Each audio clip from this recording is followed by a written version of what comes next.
ఇంకా పనులు కూడా మొదలు పెట్టలేదు. రేపు ఉదయాన్నే వెళ్ళాలి అని పిండి వంటలు అవి చేయించి మరుసటి రోజు ఉదయాన్నే బయలుదేరి వచ్చేస్తుంది. అంటే ఆ రోజే బయలుదేరి వచ్చేసేసరికి ఎవరికి చెప్పదు. అప్పటికే ప్రభావతి కాస్త మీనా మీద అక్షింతలు వేస్తూ ఉంటుంది.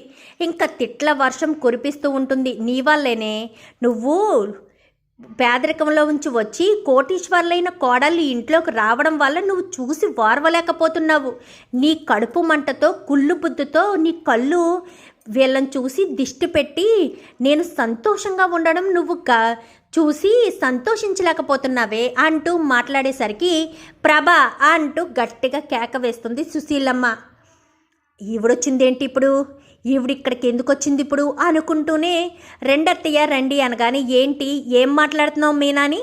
మీనా చూసి సంతోషించలేదంటున్నావా? మీనా అసలు ఎలా ఆలోచిస్తుందో తెలుసా? అందరూ సంతోషంగా ఉండాలి, తను ఇబ్బంది పడినా అని ఆలోచించే మనిషి. అలాంటి మనిషి గురించి నువ్వు తప్పుగా ఆలోచిస్తున్నావు అనగానే మరి ఏం చేయమంటారు అత్తయ్య? ఆ బాలుగాడికి లేనిపోనివన్నీ చెప్పి బాలుగాడు రూమ్కి తాళం వేసుకుని వెళ్ళిపోయేటట్టు చేశారు. నీకు తెలీదా? రవి శృతిని ఇంటికి తీసుకొస్తే ఎక్కడ ఉంచాలనేది నీకు తెలీదా? తెలియకుండానే ఇంట్లో గది లేకుండా వాళ్ళని ఇంటికి ఎలా తీసుకొచ్చావు? లేదా ఏదొక గది ఏర్పాటు చేయాలి. అయినా మౌనిక గది ఉంది కదా, మౌనిక గదిని శుభ్రం చేస్తే మౌనిక గదిలోనే ఉంటారు కదా అనగానే అందులో అటాచ్డ్ బాత్రూమ్ అది ఉండదు కదా అత్తయ్య అని చెప్పాను. కానీ లేకపోతే వీళ్ళు నా రూమ్కి షిఫ్ట్ చేయడం లేదంటే ఏదో ఒకటి చెయ్యాలి. అంతేగాని బాలు మీనా వాళ్ళని బయటకు వచ్చేసి వీళ్ళ నా గదిలో ఉండమనడం ఏంటి? అసలు నీకు బుద్ధి ఉందా? నేను ఎన్నోసార్లు చాలాసార్లు గమనించాను ప్రభా, నీకు మనోజు వీళ్ళు మాత్రమే కొడుకుల్లా ఎందుకు కనిపిస్తారు? బాలుగాడు నీ కొడుకులా ఎందుకు కనిపించడు చెప్పు? చాలా సంవత్సరాలు వాడిని దూరం పెట్టావు. ఇప్పుడు నీ కొడుకుగా నీ ఇంట్లో ఉంటున్న ప్రతి క్షణం వాడిని ఏదో ఒక మాట అనకుండా ఉండలేవా అంటూ మాట్లాడుతుండగానే ఒకరి తర్వాత ఒకరు అందరూ వస్తూ ఉంటారు.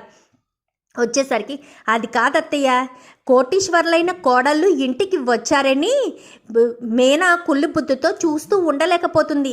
ఇది పేదరికం నుంచి వచ్చింది కదా, వీళ్ళు కోటీశ్వర్లు కదా, వీళ్ళని చూసి వారవలేని తనం తనగానే చీ నోర్మి ఆపు. ఏం మాట్లాడుతున్నావు? నీకు అర్థమవుతుందా? వారవలేని తనమా?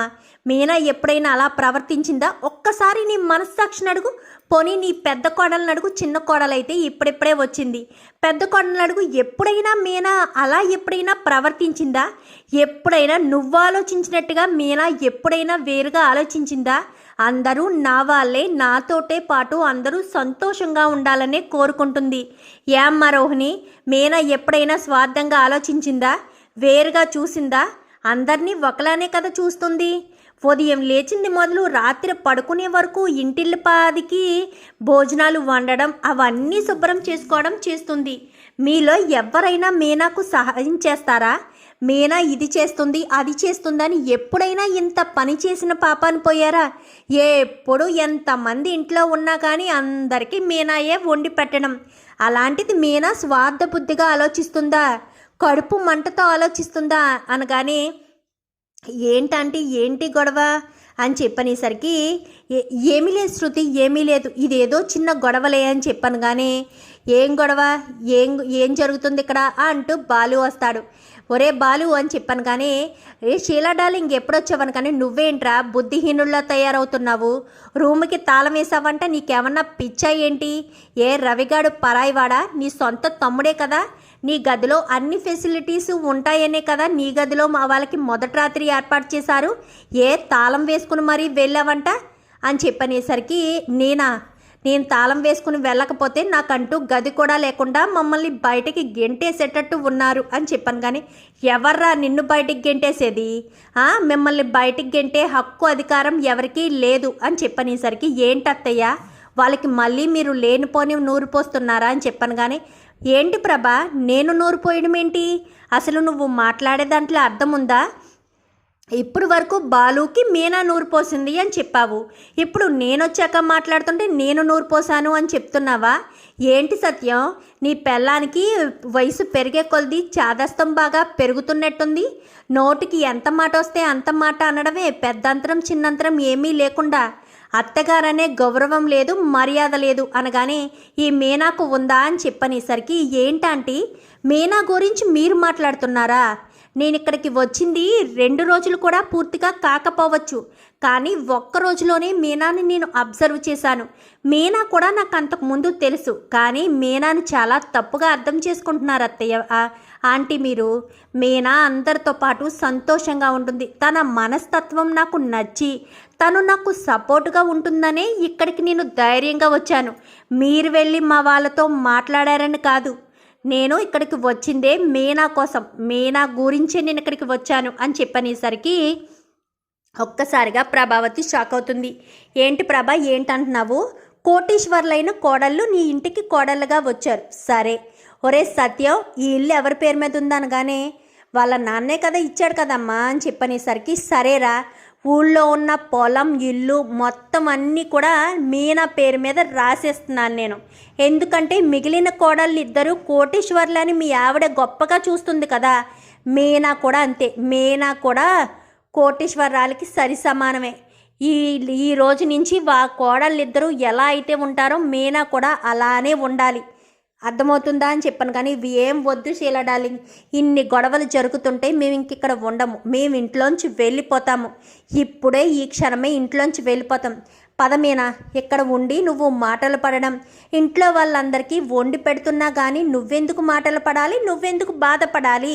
ఒక్క క్షణం కూడా నువ్వు ఇక్కడ ఉండొద్దు, పద ఇంటికి వెళ్ళిపోదామని బాలు గబగబా వెళ్ళి బ్యాగ్ తీసుకుని వచ్చేస్తాడు. వచ్చేసేసరికి రామేనా అంటూ చేయి పట్టుకునేసరికి, ఎక్కడికి రా వెళ్ళేది, మీరు ఎక్కడికి వెళ్ళడానికి వీల్లేదు సత్యం అని చెప్పనేసరికి, సత్యం కాస్త ఒక స్టాంప్ పేపర్ తీసుకురావడంతో ఇంకా పేపర్లో నా యావదాస్తి మొత్తం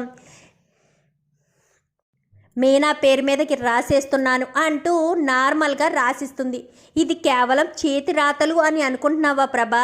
ఇది కేవలం అందరి ముందు చెప్పడం కోసం రాసిస్తున్నానంతే. రిజిస్టర్ ఆఫీస్కి వెళ్ళి నా పేరు మీద ఉన్న ఆస్తి మొత్తం మీనా పేరు మీదకి రేపే ట్రాన్స్ఫర్ చేయించేస్తాను. ఆస్తి లేదు అని మీనాను బాధ పెడితే మాత్రం అస్సలు ఊరుకోను. మీనా లాంటి అమ్మాయి ఇంటి కోడలుగా వచ్చిందంటే ఎంత అదృష్టం చేసుకుని ఉండాలి. అలాంటి కోడలు నాకు రాలేదే అని నేను ఎంతగానో బాధపడుతున్నాను అని చెప్పనేసరికి, ఏంటత్తయ్య, ఏంటి మీ ఉద్దేశం అనగానే, చూడు ప్రభా, నీవు వేరు మీనా వేరని నీకు బాగా తెలుసు. నువ్వు మీనాని గయ్యాలితనంతో అత్తగారినే ఇంట్లో ఉండనివ్వలేదు, కోడల్ని మాత్రం ఉండనిస్తావని ఎలా అనుకుంటాను? పెళ్ళి మొదలెట్టినప్పటి నుంచి కూడా నీకు మీనా అంటే ఇష్టం లేదని నాకు బాగా తెలుసు. మీనాను నువ్వు ఇష్టపడట్లేదని.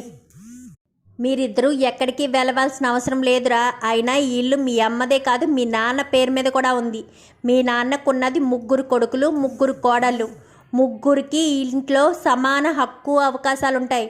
చూడు ప్రభావతి, మేడ మీద ఖాళీగా ఉంది కదా, ఒక గది కట్టించు. కొత్త కోడలు రవిగాడి కోసం, వీళ్ళిద్దరి కోసం గది కట్టించు. అర్థమవుతుందా? వాళ్ళని ఇంటికి తీసుకొచ్చే ముందు ఆలోచించిన అవసరం లేదా? వాళ్ళు వస్తే ఎక్కడుంటారని అది ఆలోచించకుండా నువ్వు బుద్ధి జ్ఞానం లేకుండా ఇంటికి తీసుకొచ్చి ఇంట్లో గొడవలు జరుగుతున్నాయి, అది మీనా వల్లే జరుగుతున్నాయి అంటే పడుతూ ఉంటారా ఏంటి? ముందా పని చూడు అంటూ సుశీలమ్మ చెప్పేసరికి, అమ్మ మీనా నువ్వు లోపలికి పద అంటూ సుశీలమ్మ కాస్త మీనాని తీసుకుని లోపలికి వెళ్తుంది. మంచి పని చేసావమ్మా, కరెక్ట్ సమయానికి వచ్చి అని చెప్పి సత్యం అనుకుంటాడు. ప్రభావతి కాస్త ఆస్తి మొత్తం దీని పేరు మీద రాసేయడం ఏంటి, ఇది ఎలా జరిగింది, అయినా ఈవిడ ఉన్నట్టుంది ఇప్పుడు రావడం ఏంటి, చచ్చా, ఆస్తి మొత్తం దీనికి రాసేస్తే మనోజ్ గడికి ఇంకేమీ రాయిరా ఏంటి అనుకుంటూ ఉంటుంది ప్రభావతి. చూద్దాం మరి రాబోయే ఎపిసోడ్స్లో ఏం జరుగుతుందో. వీడియో నచ్చితే లైక్ చేయండి, ఛానల్ని సబ్స్క్రైబ్ చేసుకోండి, పక్కనే ఉన్న బెల్ సింబల్లో ఆల్ పై క్లిక్ చేయండి. ఎలా చేయడం వల్ల అందరికంటే ముందుగా చూడవచ్చు.